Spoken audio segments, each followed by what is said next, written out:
Welcome back, ladies and gentlemen, to another isolated incident here in Switzerland, in the heart of Europe, in a small country. There was a brutal and horrific incident of femicide. And femicide is usually when there is it's the unaliving of women or girls, seen as a special, like an extreme sort of gender-related violence. That's like the definition of femicide. I'm using this term, or I'm saying it like this because I have to be careful which terms and words I use here, because otherwise the platform will restrict the video. So this tragic incident happened in Courcelles, in the canton of Neuchâtel, that's in the French part of Switzerland.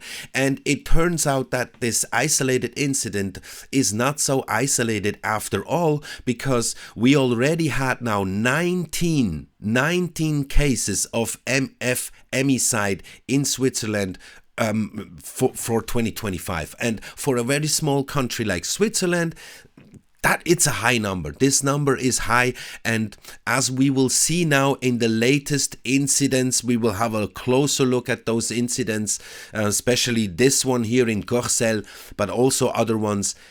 They are not that isolated. There's a pattern, okay? And there's a certain pattern. You will see what I mean once we have a look at it, because I'm just saying that, let's put it this way, most of the cases were not homemade, okay? Were not homemade. So what we know so far is that in this house, the police found the corpse of the wife, 47 years old, two girls, 3 and 10 years old, and also the cat. And they found the husband, who was also injured with a knife in his hands. Now, what happened exactly? Let's have a look. This story, guys, it's crazy. So the perpetrator was shot by the police, and he is now in the hospital. So they couldn't take him in custody yet, but he's in the hospital. Now what happened is that at around 1930, the police got a call from somebody who is family related to the wife of the family, that telling the police that they cannot reach her since 2 o'clock, and asked them to go and check if everything is okay, because the situation in the family was tensed. They just have been divorced or separated. Now the family had a residence permit. They came from Algeria. They were Algerian people, and they came into Switzerland. They only had a residence permit. They didn't have Swiss passports yet. So the police found the husband with a knife with 15 centimeter knife, quite an impressive knife, as they said. And that was around 11 o'clock when they entered the apartment. Okay, so let me break it down for you what happened exactly. But first, sorry, I need to take these glasses and put those shades on, because I have an eye inflammation and my right eye here is killing me at the moment with the lights and everything. So at 9:15 the police got the call. I got the wrong hour there, but it was 9:15, where a family related person called the police, said they didn't hear anything from the mother since like 2 o'clock, and asked the police if they could go and check, because there's a tense situation. They just have been separated. The husband lives now in a village nearby, and the wife with the ex-wife, or soon to be ex-wife, with the two girls and a cat, lived in Courcelles. So the police went there, right? Everything was calm. It was dark. There were no lights on in the apartment. Apparently there was nobody home, because when they ring the bell, nobody answered. They asked around the neighbors if they heard anything special or saw something suspicious or anything. They said no. So everything was calm. But just to be sure, they thought like, man, let's try to open the door. Let's try to go in and check. The door was locked. So they called somebody from a service to unlock the door, right? That took another like half an hour until the guy was there. At around 11:15, they finally could enter the apartment. And what they found was shocking, beyond their imagination. They saw two unalived girls lying on the floor, covered in blood. In the same room, they saw the husband, the perpetrator, the alleged perpetrator, with a knife, with a 15 centimeter big knife, quite impressive knife, as the police said. He was like kind of walking around. They told him to drop the knife. Drop the knife now. He was hesitating a bit, and then he started attacking the policeman. He was running towards the policeman. So one of the policemen fired some shots, hit the perpetrator in the lower part of the body. He went down. Then they could check on him and also on the bodies of the girls, of which they realized they were dead for quite some time already. Not just lately, but quite some time. They had to give primary medical care to the perpetrator and also take them in custody before they could check in the other rooms of the apartment. And that was when they found another unalived person. The mother of the two girls. I think she was in the bedroom, and also the cat was also dead. So the guy just killed everything, and then he just stayed there in the quiet, dark apartment. He was also injured and bleeding. The corpses were bleeding, and he was just standing there with the knife in his hand. Probably because he heard the police come and ring the door, and then the guy come to unlock the door. So he was just waiting, actually, in the dark with all these corpses in this apartment. So the police said there were no signs of heavy domestic violence, but the couple, there had been tensions before, like between 2020 and 2022. The police had to intervene several times because of domestic violence and also vandalism, and they accused each other of destroying things and breaking things and stuff. So they know that something was going on. Maybe that's why they decided to open the door when they were there and everything was calm, because they knew they already had they were there already. They knew these couple.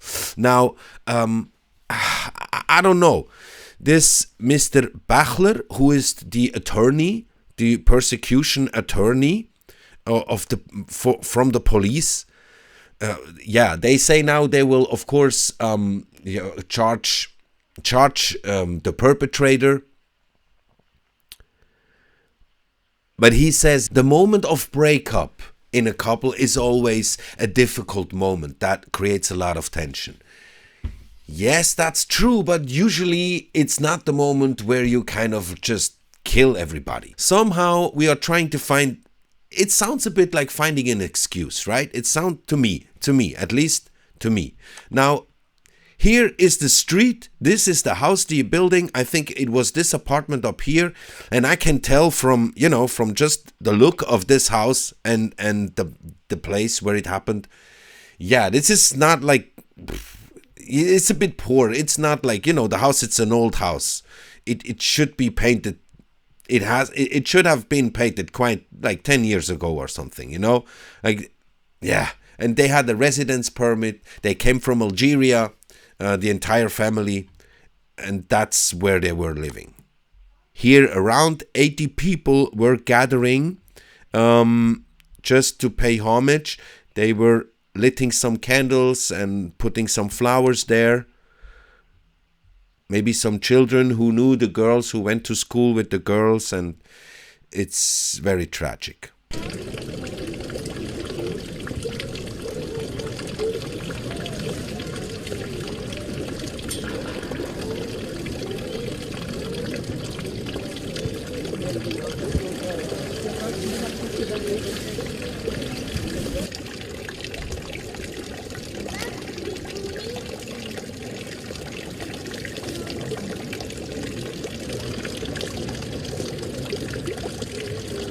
Obviously, very horrific incident. What happened here? We can't explain it. There's no explanation for such a thing. And the thing is, and now here it gets interesting. But before we do so, please do not forget, like the video, subscribe to the channel. This channel is brand new because I had to start this new channel with this new content because I'm fed up.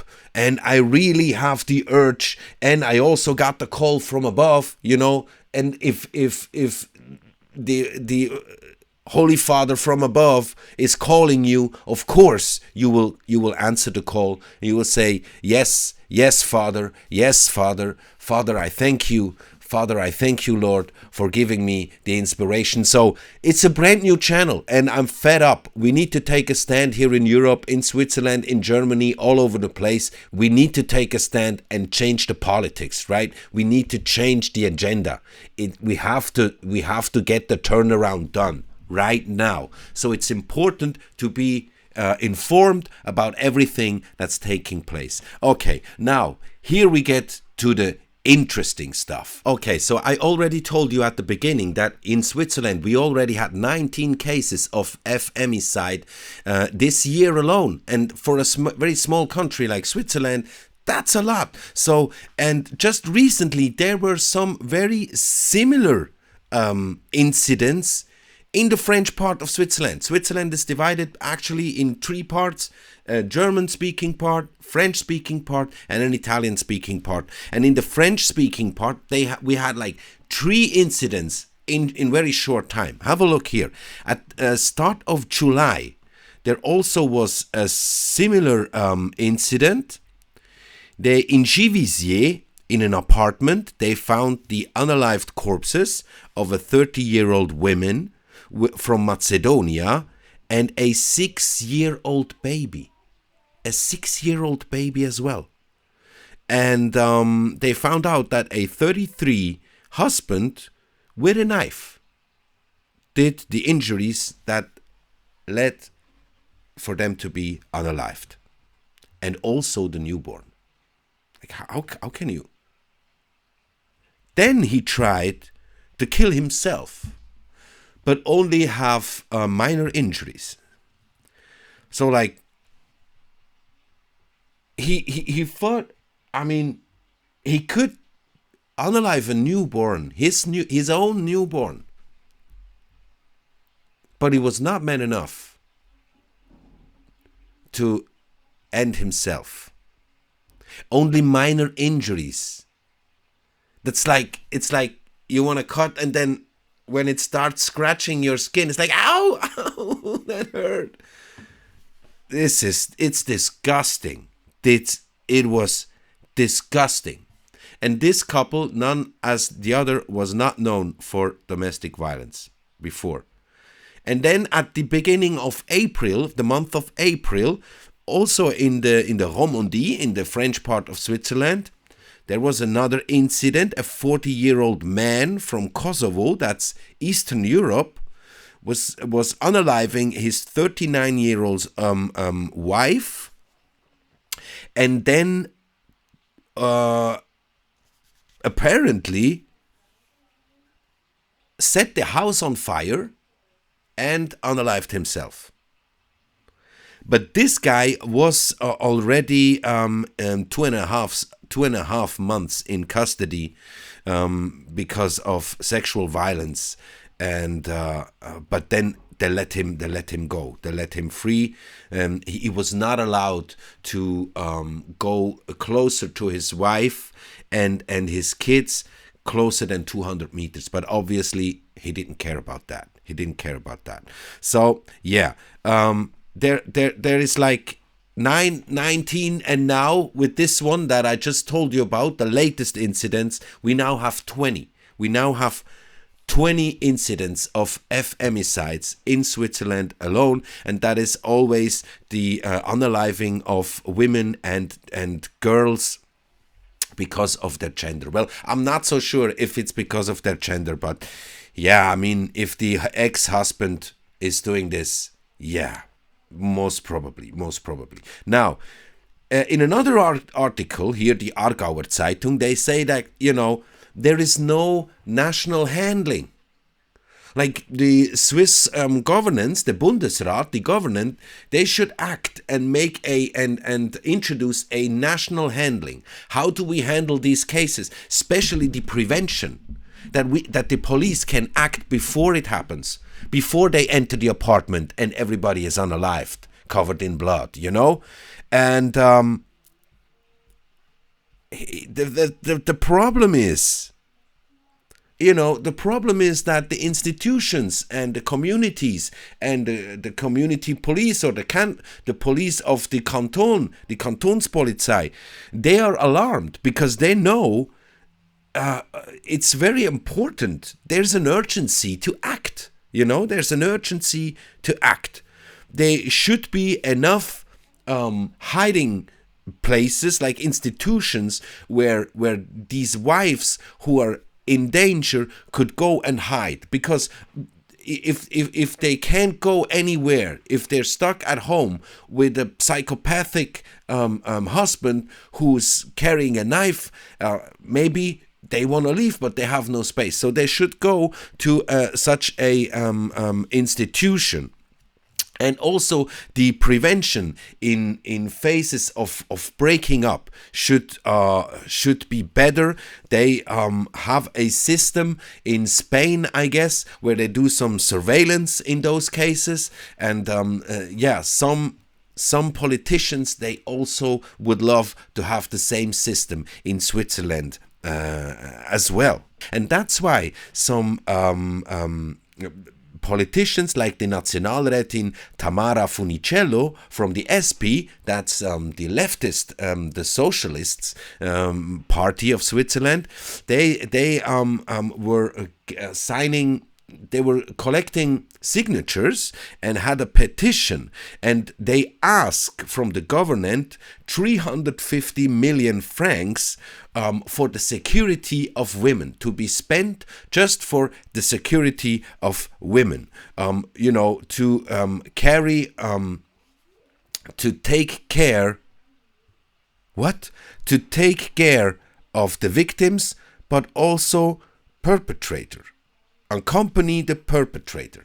I don't know exactly what they mean, but that's the socialists, right? Because I think this is very funny. This is very funny. Not that I think it's funny that people are signing a petition to arise the security level and standard for women. No, I think that's a very good thing. But what is funny is that it comes from the socialists, from the SP ladies, right? Because these are the same who politically do everything to increase the amount of illegal migrants coming into the country.